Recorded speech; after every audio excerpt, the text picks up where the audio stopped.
Okay guys, welcome back. Ayan, ito na po yung ating tutuloy na po natin. Okay na yung aking battery, just charging. Ayan, tuloy natin to sa kwento ni Charmaine that she was offered by an agency. Ayan, binigyan po siya ng offer na 10 times yung salary niya. So, ang mga open na countries up to now ay Germany, ayan, UK, um, saan pa ba? US, they're open. No? So, ayan, ikikwento ko sa inyo yung ibang may mga nakasama ko na nag-German study lang, language study sila para makarating ng UK. Yun. Welcome back po ulit sa aking channel at tapusin po natin to from that part na yung si Charmaine, ano ba yan? Si Charmaine ay, ayan, kalangin na ako yung ano ko baka nang, yan. Doon sa interview part ni Charmaine, doon tayo bumalik, okay? So, i-pass forward na natin.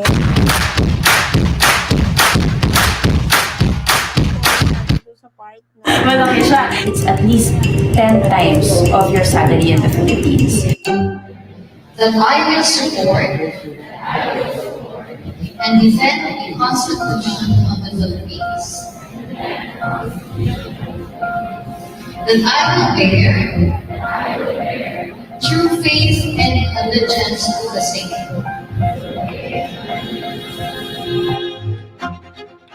With such a huge pay rise on offer overseas, it's estimated that among those who pass their nursing exams, nearly 2 in 5 will eventually end up working abroad.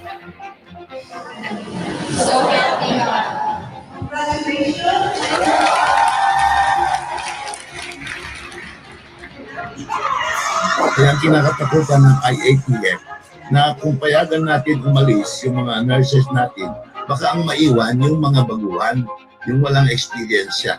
And yun ang kinakatakutan ng ating miyembro ng IATF.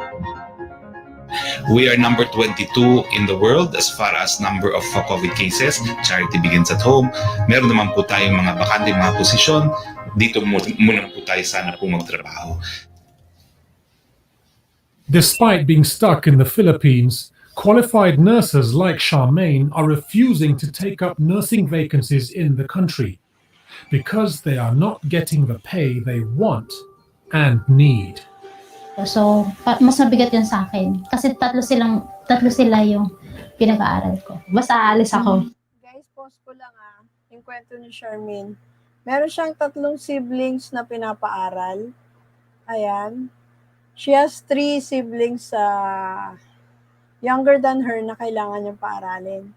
So, siya yung inaasahan ng family. And kung dito sa Pilipinas, I don't think kakayanin dahil ngayon na-experience ko na, na parang para sa akin lang kulang pa yung sahod ko or yung sasahurin ko na napakalaki, guys. Iba-vlog ko din yun. Sasabihin ko sa inyo kung magkano talaga. Kasi talagang, above the minimum siya.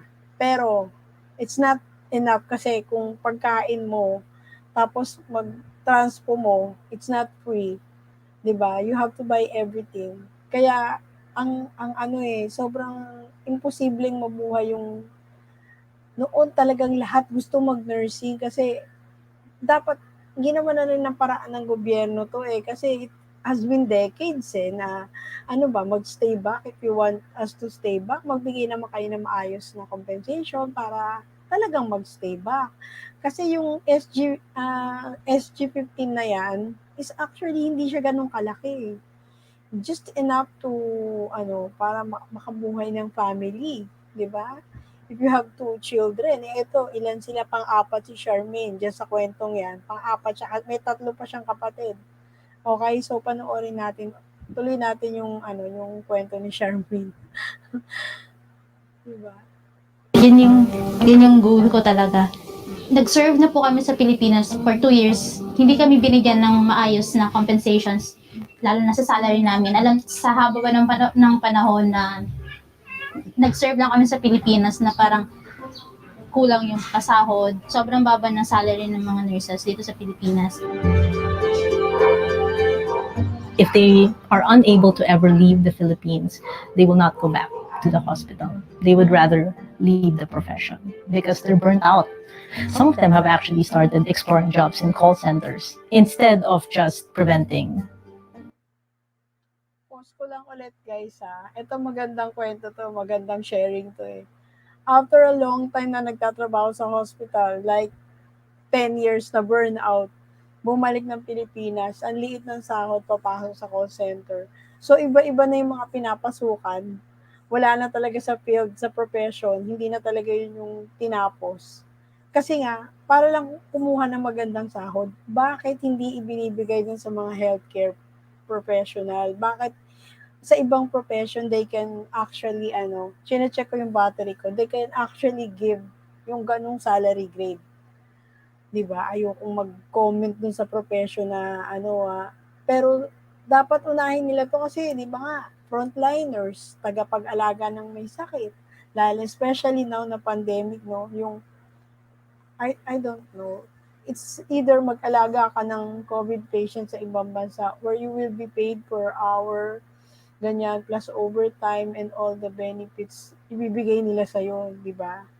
Kaya no wonder kung 7 years, eto binlag to ng isang vlogger na, I won't mention na, ang tagal niya sa call center kasi wala siyang mapasukan na sa linya niya as a nurse. And then, ngayon, wala na siya dito, di ba? Hindi rin siya nakapag-serve doon sa talagang profession na tinapos niya, di ba? Guys, yun eh. Okay, tuloy natin yung kwento ni Madam dito sa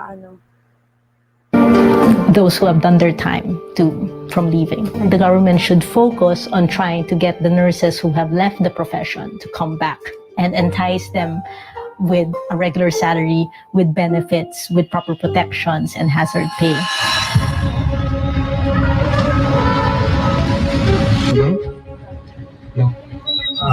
Nanawagan po kami sa mga yung ating mga kanursisan po na magsilabas na po tayo. Yes, dati po nalulungkot. Ngayon, nagagalit na po ang ating mga nurses. Unti-unting pinapatay ng panahon namin ito.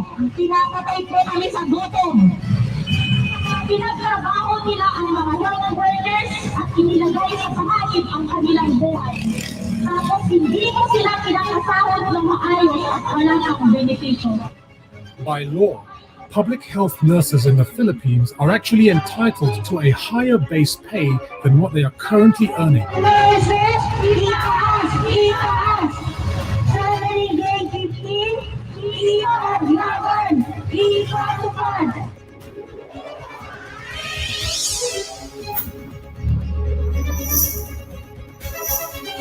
Salary grade 15 refers to a mid-level grade in a 33 grade table. At $680 US, it is the minimum starting salary for nurses, guaranteed by the Philippine Nursing Act. But for over 18 years, junior nurses enter public. Guys, stop ulit nakita nyo ba yon yung 15, 680 yung minimum. Pero up to how many decades na sumasahod ng 11, which is 490 per day yan, guys. Ako nagulat talaga ako ngayon dun sa kumpanya. Diyos ko po, parang sabi kong ganun, if your transportation pa lang is 400 a day, include mo na yung pagkain mo, 400 a day ka. Sige, kalahati na lang. Kalahati na lang yung makukuha mo plus or minus yung mga SSS mo, PhilHealth mo, yung maibabawas. Magkano nito? Yan yung sinasabing 680 now. Pero they can give higher than this. Ang nangyayari kasi, hindi talaga siya regulated. So, hindi nila priority magpasahod sa mga healthcare workers na ganyang kalaki. So, ang option talaga nakikita ng mga dito is to get out. Ayan, lumabas talaga ng bansa. Big hospitals at salary grade 11 or $490 a month. 4 grades lower and nearly 30% less money than what they are entitled to by law. Maraming taon na kami nagtitiis. mapagtimpi ang mga nurses. Pero kapag tuloy-tuloy ninyo kaming ginagago, kagaya ng ginagawa nyo sa amin ngayon, hindi namin kayo titigilan. For almost 2 decades, nurses have been fighting for their rightful wage since the law was passed. The problem is the lack of funds. It is not uncommon in the Philippines that there are many unfunded laws. The Department of Health's budget was essentially flat since the late 1990s. If the budget is flat, then there is no other source of funding where you can get to pay the increases. Pagod na ang mga Filipino nurses sa kanilang mababang sweldo at mababang benepisyo. Kaya ang sigaw po ng Filipino nurses, sahod ng nurses, itaas, itaas!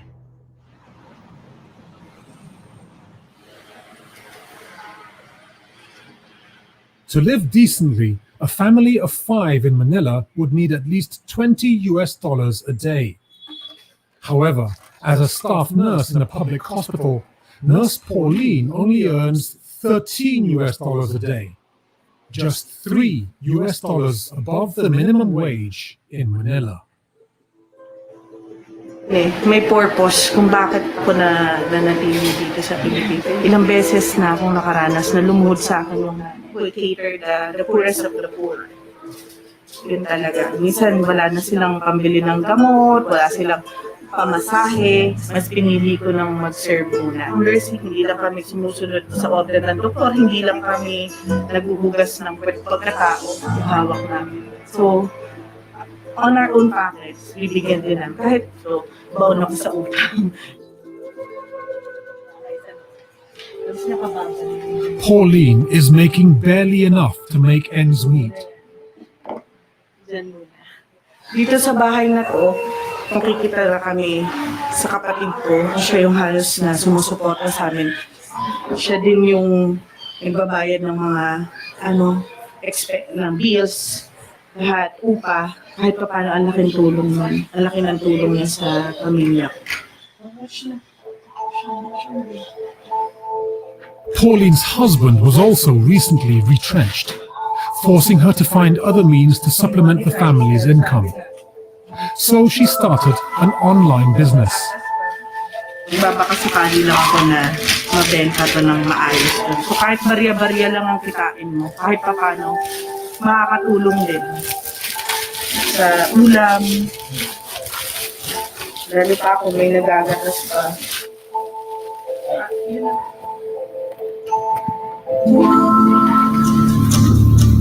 To encourage more health workers to serve in the front lines, the government signed an administrative order to augment their salaries. For every single day of work during the pandemic, the government will pay every health worker an extra 500 pesos, or $10.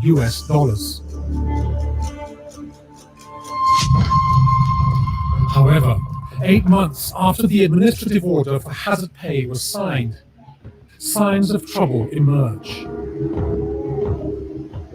Ano na ba ang status ng releases ng hazard pay? Ito ba ay na-disburse na? There are still unpaid hazard pay. Total of 16,764 have not received their hazard pay. Panloloko ang tawag dito. Halili lang po nila ang ating mga nurses.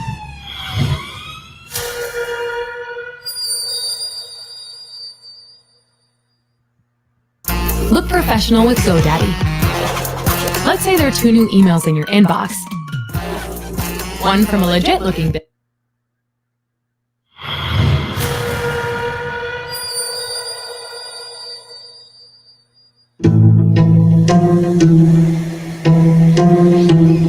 The Philippines is the world's largest source of foreign nurses, but it has the lowest number of nurses per capita in Southeast Asia.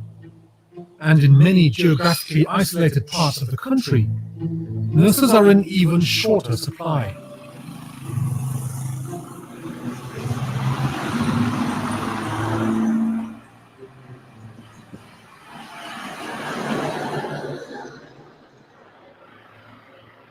Good morning, sir, ma'am. Paparan tayo? Ha? Pakarwas, wala pa tayo? Medical tayo? The Philippines has an average nurse to population ratio of 1 nurse to every 5,000 people. But here in Itogon, it's just 1 nurse for every 20,000 people.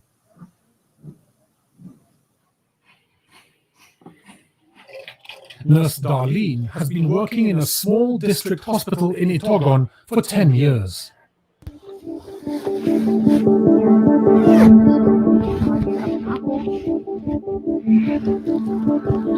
Ito naman ang aming pharmacy. Pero kasalukuyan, wala kaming pharmacist. Hawak pa rin ng nurse ang pharmacy. Pag walang pharmacist. Nandito ang aming nurse station. Kasama namin ang aming attendant. Hindi siya nag-complain ng pain. Tignan ko muna ko ng gamot niya. Today, Darlene is the only nurse on duty. Sumasakit ba ang chest pag binigay ito? Nasusuka There are 6 other staff nurses serving the hospital, but the number is just enough to cover all the shifts in a given week. Kailangan kasi nilang magrelyebo. Ibig sabihin, yung isa magsi-7 to 3, yung isa magti-3-11, yung isa mag-11-7. Yun. Tapos ganun everyday. Nurse Darlene also doubles as an infection control nurse in Itogon's temporary treatment facility, where COVID-positive patients are quarantined. Nalang po, naka-face shield. Bago kami pumasok, dapat naka-face mask at naka-face shield yung mga pasyente sa loob. Konti ang staff. Kulang ang manpower na mga magsiserve para sa mga tao. Okay, so, yun lang maraming tubig at papahinga. Si Lola is 94 years old. Mukhang for reference si Lola. Kailangan mong i-exert yung effort mo dahil you need to be of service sa mga pasyente. Hindi ko siya pwedeng hindian kahit ilan sila or marami sila. Parang ganun. Kasi nandyan na talaga. Hindi ka pwedeng mag-back out or nurse ako, kailangan ko mag-serve. According to a national study published in 2018, as many as 3 out of 4 local government units in the Philippines lack health workers. But there are districts in the Philippines that are capable of achieving a better nurse-to-population ratio. How do they do it?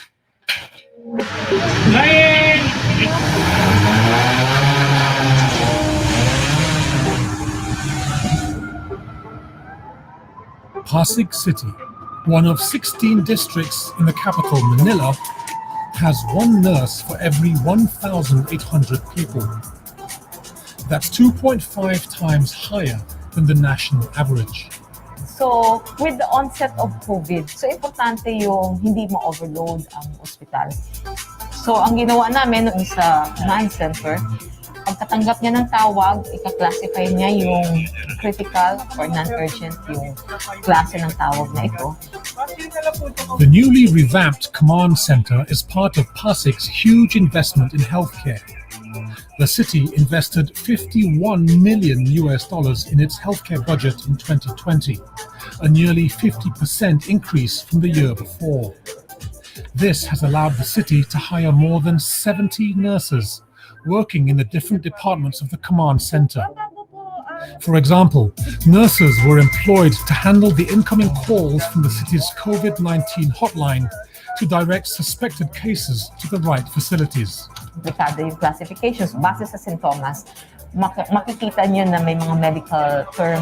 Mas madaling makuha ito ng nurses, mas naiintindihan ito ng mga nurses. So nurses ang Guys, pause ko sandali.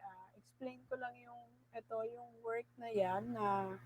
So, yung kasi mga nurses, jack of all trades, kahit saan ilagay. Ito nasa sila, emergency, ng Pasig. So, nurses pa rin yung nilalagay nila doon para mag-answer ng mga health teachings and consultations, sasagot sa mga pangangailangan ng may mga COVID na patient or i-report, parang minomonitor in a community. This is Pasig, pinapakita dito. So nurses pa rin yung sinasalpak dyan eh. Kasi, di ba nga, medical terms, ganyan. They can understand faster. Yung sa company namin, ganun yung health teachings ba. So, ayan, yun yung advantage ng mas ang mga nurses na kunin or i-hire. Okay. Resume na natin. Tanggap ng mga tawag. To ensure a patient is cared for even in transit, Pasig City has also employed nurses to ride in the ambulances that send patients to its hospitals. And finally, Pasig City also ensures that their quarantine facility has multiple nurses on shift. May mga pasyenteng nandoon na may mga edad na, may mga health problems din, may mga mild cases din ng pneumonia na hindi naman kailangan admitin sa ospital. Pero sa importante merong nurse at doctor. The huge disparity in nurse-to-population ratios in various districts is the result of a 1991 law for decentralization. It transferred many responsibilities from the central government to more than 3,000 local governments. This includes healthcare. This means each local government could decide how much to pay nurses and how many nurses to hire.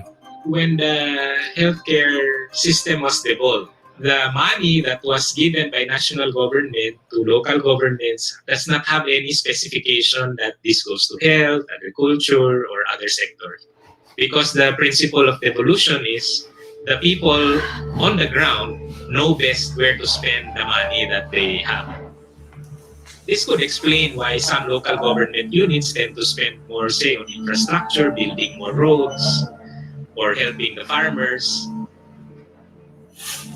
Unfortunately, not many districts choose to invest in healthcare.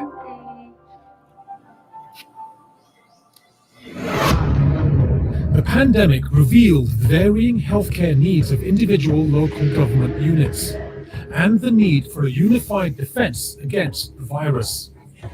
And the national may nakita kasi ko, kung observant kayo dun sa pagsusuot ng PPE, especially yung sa nose and mouth area, nilalagyan talaga ng ng masking tape para fully covered yung sa ilong mo. Kaya may mga tape marks yung ang nangyayari sa mga mukha ng mga nurses. Nagkakaroon kami ng tape marks dito.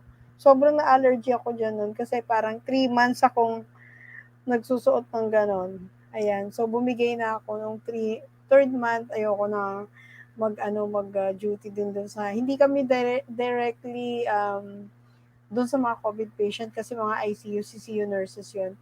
Pero since ginawang COVID facility yung hospital, so lahat ng nagjo-duty is must wear the PPE. Yun, talaga naka-garterize yun sa mga foot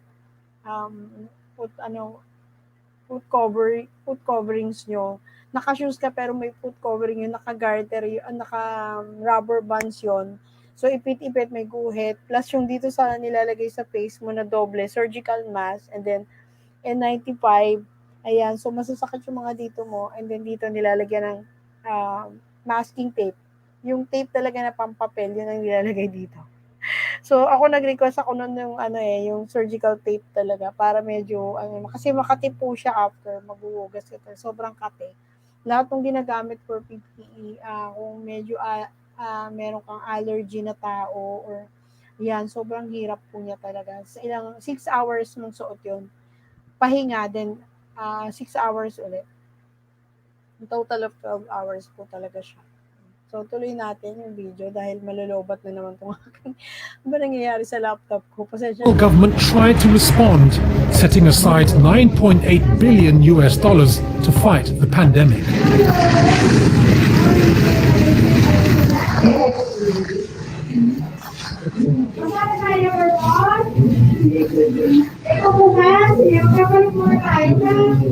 Part of this, or about $277 million, was meant to augment the salaries of healthcare workers serving in the front lines across the country. It comes in the form of hazard pay, or about $10 per day per frontline worker. But that too has run into trouble. Total of 16,764 have not received their hazard pay. And the reason for it is, there's no funding, no more funding. Pause ulit natin guys ha. Gusto ko mag-react dito sa hazard pay that were not given to nurses kasi walang funding.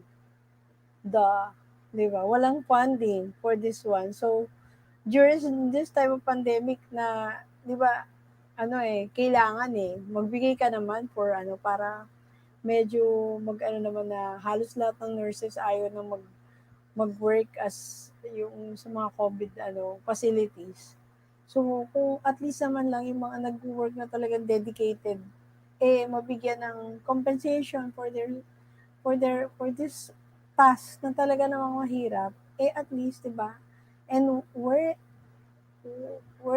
does this funds, diba? Saan napunta tong mga funds na to na may budget for healthcare, diba? Wala na lang siya. So, hindi natin alam. Ayan, tuloy na lang natin hanggang matapos ito. Again, the decentralization of healthcare the Department of Health maintains is the culprit. Hindi na namin control yung sa LGUs and how they will give the hazard pay their nurses. Naging fragmented yung services kasi na-subject siya sa whims ng mga LGUs. Hindi naging priority ang health sa mga LGU. Ano nakasulat? Sulat ng relative para sa patient ko. Mabasahin po namin para sa kanya. While nurses continue to go over and above the line of duty, they have been left high and dry by the government. Ma'am, may tulat po sa inyo yung relative nyo, Nay. Basahin po ko, ha? Nakalagay dito, Mama, napakatapang mo. Alam ko, kayang-kaya mo yan. Nandito lang po kami para sa iyo. Love you. Mwah. Yan po yung sulat sa inyo. Nakaka-demoralized. Imbis na i-spend sa welfare ng ating mga nurses at ibang health workers ay napupunta sa ibang bagay na hindi natin alam. No? Pero kung saan napunta, hindi naman nila ina-itemize. Ganito'y pera mula sa taxes ng taong bayan. So dapat ito ay accountability ng pamahalaan. Nurses are not just being underpaid. Nasabi po ng Department of Health na we have a sufficient PPE for, hindi po totoo yun.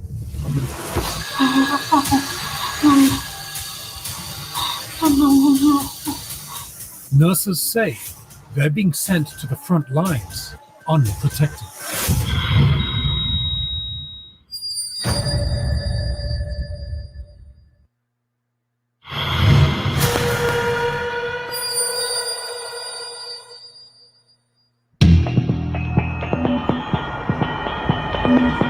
Eight hours to 12 hours ang duty nila kada shift. So sila yung talagang nakababad sa ating mga pasyente. Ito nga yung frustration namin usapin ng protection. Tungkol ito sa nangyari nitong nakaraang taon. So, pwede ba ninyong ikwento? Kamusta kayo doon sa inyong pagtatrabaho? May panahon ba kayong nagpapahinga? Nung nakaraan na 10 months po, dumaan din po ako dun sa parang butas ng karayong, ma'am. Naranasan ko din po na sobrang sunod-sunod po nung duty ko. Yun nga po, pinalulungkot ko na isa po ako sa mga health worker na nagpositibo po sa COVID. Siguro na rin. Kasi yung N95 ko po, 5 araw bago palitan, pinahang lang po. When the pandemic began, the Philippine government assured frontliners that they will be given everything they require to save lives.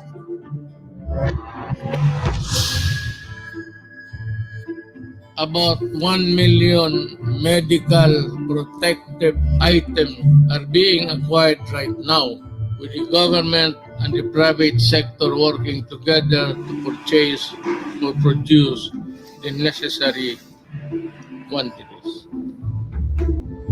However, 4 months after that announcement, nurses continued to work under dangerous conditions because they lacked personal protective equipment, or PPEs.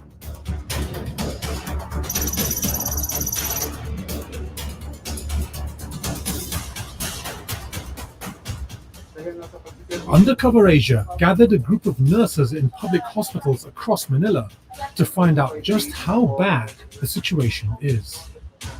Ito yung biggest burden sa ating lahat, the PPE. Isang PPE lang po sa isang shift. Para lang talaga ma-preserve yung PPE kaysa kumain ka, umihi. Tinitaste mo yun, 12 hours. Amid a public outcry over the lack of PPEs for healthcare workers, the Department of Health held a Zoom meeting with representatives of healthcare workers to address the issue. Ang protocol po niyan, nire-request po ng bawat ospital ilan po yung kailangan nilang PPEs. In fact, pati private hospitals ay nabibigyan through their request. Try to sit down with your infectious control together with your chief nurse or your chief of hospital to request with regards to PPE. Kasi kung pumunta po kayo doon sa Camp Aguinaldo, marami po tayong PPE doon na dinidistribute Luzon, Visayas, and Mindanao. But health workers continued to insist that this is far from the reality they are living in, day out. At one point, healthcare workers had to depend on public and private organizations to augment their supply of personal protective equipment, or PPEs. We use the social media Facebook, we posted, and maraming dumating. And we are thankful. Kasi kung wala yun, wala na talaga tayong PPE lahat. In some cases, due to the scarcity of PPEs, nurses had to buy their own.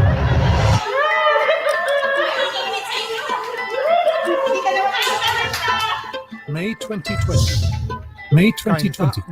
Kainta Municipal Hospital. Three nurses here had caught COVID-19.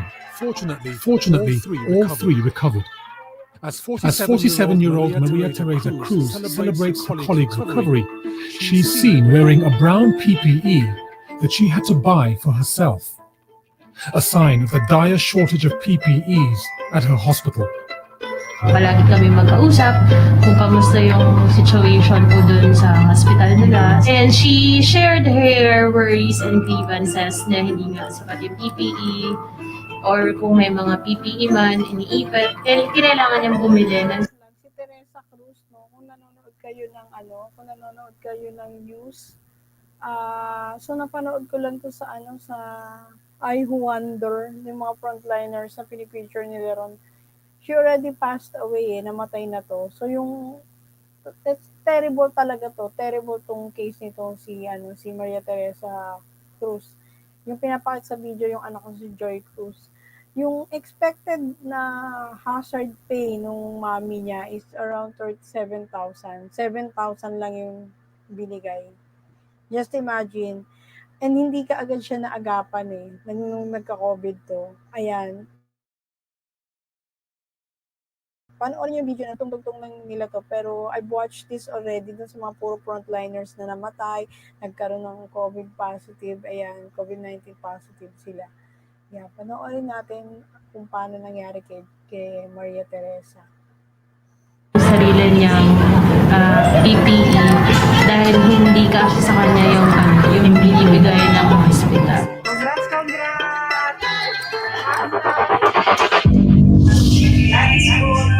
July 17, 2020. Nurse Teresa is admitted to the hospital. Signs of trouble came earlier. 2 days prior, she had reported to her employer about having multiple telltale symptoms of COVID-19. Fever, cough, and the loss of taste and smell. But instead of the more reliable swab test, she was given 2 rapid tests. Both came back negative.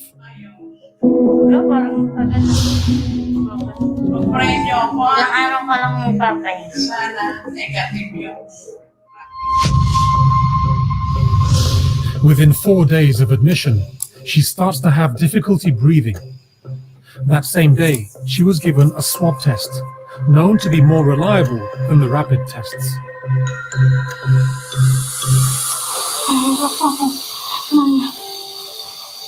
Hindi ako makakatulog. Iniisip ko, hindi ako buti na tulungan niyo ako. Pagdasal niyo po ako. Habang kayo sa akin. Kailangan po ng lakasan niyo.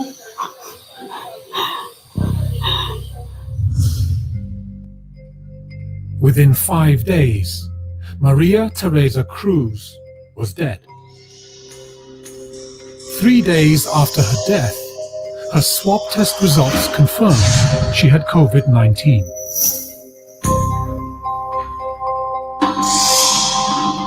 Her daughter, Joy Cruz, wants answers. With the help of her legal counsel, she has filed a case against her mother's employer for negligence. Pero actually, nung ni-rapid test po siya, she had all the telltale signs of COVID-19 already, no? So, yun din yung hindi po natin maintindihan. Meron na mga simptomas, bakit rapid test pa rin yung pinilit na na ibigay? Pero ang question ko, alam naman natin at sabi rin ng DOH na hindi confirmatory test ang rapid testing.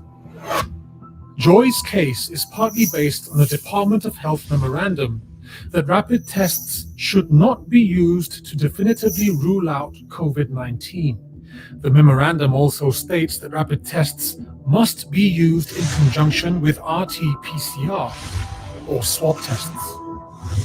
Joy contends that her mother may not have died if she was diagnosed earlier and treated on time. Bakit walang testing, bakit walang PPEs, and then ang ginawa kasi namin ditong respondent is yung CHIP hospital. Kasi hinahanapan namin kung ano yung mga protocols niya, kung bakit hindi nasunod. We want to seek accountability. Pero nakakamatay ang kababayan.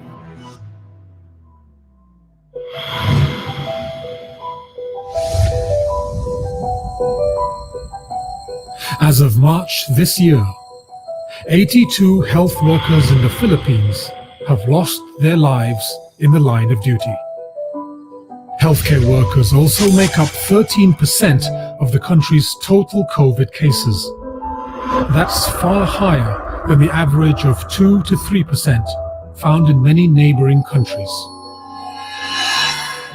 Joy's final shock came when she received a message from the hospital's finance department. The message stated that on top of her mother's base pay, she would be paid 60.93 pesos a day for hazard pay.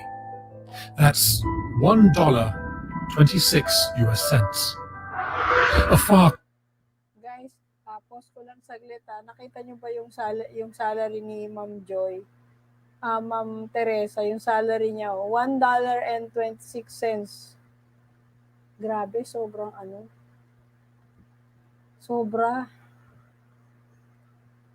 Sobra pong devastating yun. Nakakadurog ng puso. Yun lang po yung sinasahod niya.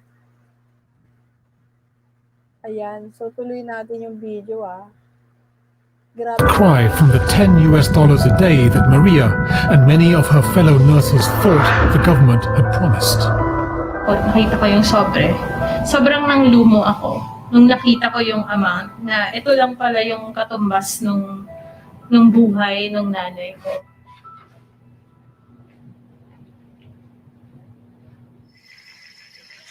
Nurse Pauline counts herself lucky because of one simple fact. She survived. She spent more than 6 months serving in the COVID triage areas. So yung risk sobrang laki. So tiniis ko yun, hindi iniwalan yung mga anak ko, may sakit yung anak mo pero hindi ka makauwi. Kasi nga baka, yun, yung takot ko na expose kami sa COVID. Although she has since been assigned out of the COVID triage areas, the experience has left her shaken. Yun yung masakit doon na bakit ko pa ito ginagawa? Yun ang masakit din nun. Tapos makikita mo yung payroll mo, ganun lang yung matatanggap. So kawawa naman yung anak ko, kawawa ang pamilya ko. Wala kayong malasakit! Wala nagpapakaling! Bayani, pero kinakawawa nyo naman kami.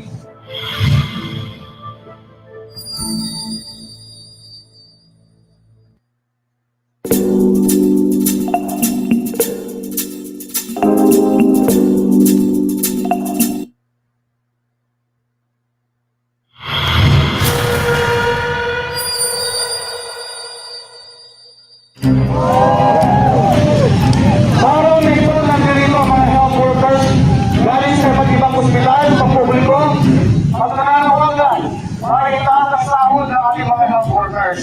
Makatandang nasunusa ang ating mga health workers kakaharap po na sahod. Experienced or mid-level nurses in the Philippines are currently paid the lowest in Southeast Asia. Tinawag nyo pa kami, bayani, pero kinakawawa nyo naman kami. Hanggang ngayon, wala. In 2019, the Philippine Supreme Court ruled that the Nursing Act of 2002 must be carried out, and nurses should not be paid lower than salary grade 15, or $680, a rise of 4 grades from their current starting grade.